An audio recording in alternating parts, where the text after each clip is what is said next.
Hello, boys and girls. It's so nice to see you again.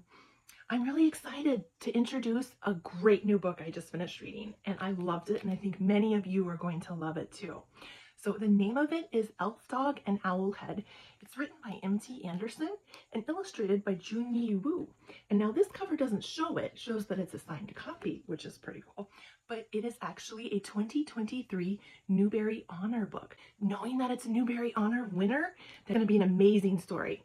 And what an unusual title, Elf Dog? Do we see perhaps on the cover? Do you see an elf dog? I think that might be. And the reason I think that is from the ears. Those really long ears, they're pink inside. Just kind of looks elf-like to me. What about owl head? Do we see an owl head? Let's see. Oh, right over here. I do see an owl head.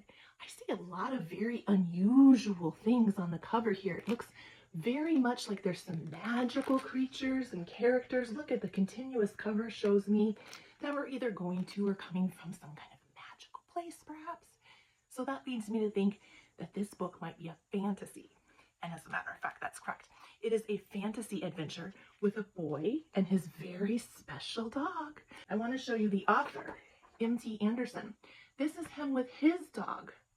And his dog, kind of looks like this one, maybe, the elf dog. His dog, LaRue, actually is the one who inspired the story. And here she is in another picture.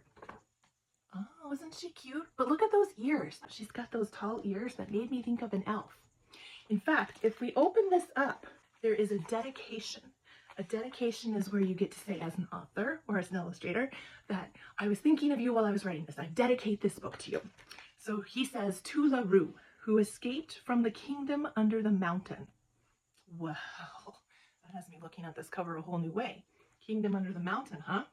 Well, I'm going to read a little bit of this book to you, just a little bit, to introduce you to those main characters, just enough to get you going, ooh, that sounds like a good book. About every chapter are these really cool illustrations, black and white, by Junyi Wu, and there's about one per chapter, so I'll hold it up while I read it so you can see, but if I'm not holding it up, that means that there's not an illustration, okay? Chapter 1. It was Monday. So they were hunting worms in the petrified forest. That's what the queen under the mountain always scheduled for Monday. The pack of elf hounds bounded past stone trees, barking and howling. They poured through the wood like a tide. Behind them rode dukes and duchesses, lords and ladies, servants and sorcerers. Huntsmen blew huge curling horns. Can't you picture that in your head? All these amazing people from like storybooks and fairy tales running after on a hunt. And worm, I don't know if you can see that, probably not. Worm is spelled with a W-Y-R-M. So that tells my mind it's a little different, a little something special. They chased the worm that was old and clever. She slithered over boulders and under fallen trees of metal, glancing back to see if she'd lost those elf hounds yet.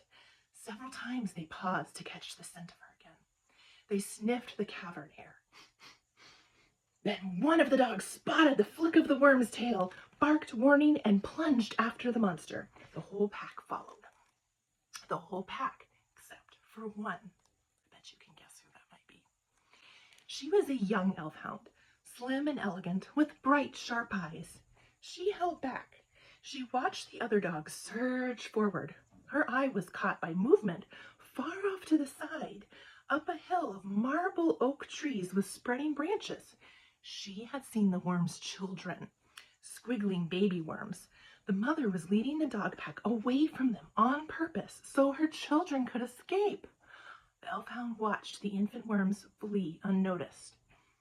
That's a smart dog. The lords and ladies rode up behind the elf dog. They would reward her if she led the whole royal hunt to the fleeing young. "What's wrong with this one?" asked one of the knights. "She's just standing there." "Well, she'd be one of our best dogs," said the master of the hunt, "if she wasn't always dreaming of something else." "Well," a duke said, "force her to get moving. She should join the rest of the pack."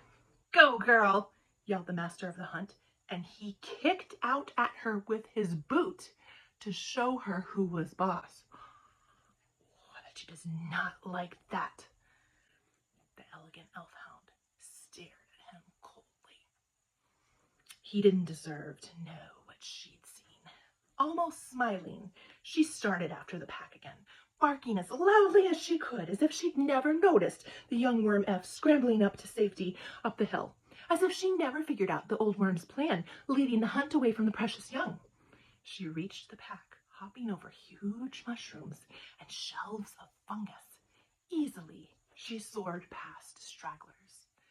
So already you can see this author does a great job of taking an unusual place and painting it in your head with all these wonderful descriptive words and phrases. I can see this elf dog might be smarter than some of the people in the book. So that's the elf dog. I'm going to skip ahead here a little bit so you can meet Clay. And Clay is going to be the human that we saw on the cover. Okay? So now one thing you should know before they meet is that the elf dog and the other dogs went up above ground to try to catch the worm, and they didn't catch it. But the elf dog got so distracted by all the smells, she missed the entrance going back in to down under the mountain. So she's stuck. She's stuck in our world. So here's Clay, and here's where they meet. Clay looked around the clearing. He felt watched.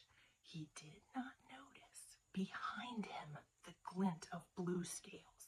He did not hear the 6 crooked claws pacing toward him across the moss, but somehow he felt the glare of the large golden eyes on his back. Half bent over, the frisbee in his hand, Clay inspected the dark woods in front of him. There were deep shadows under the firs and spruce. He took a careful step backwards.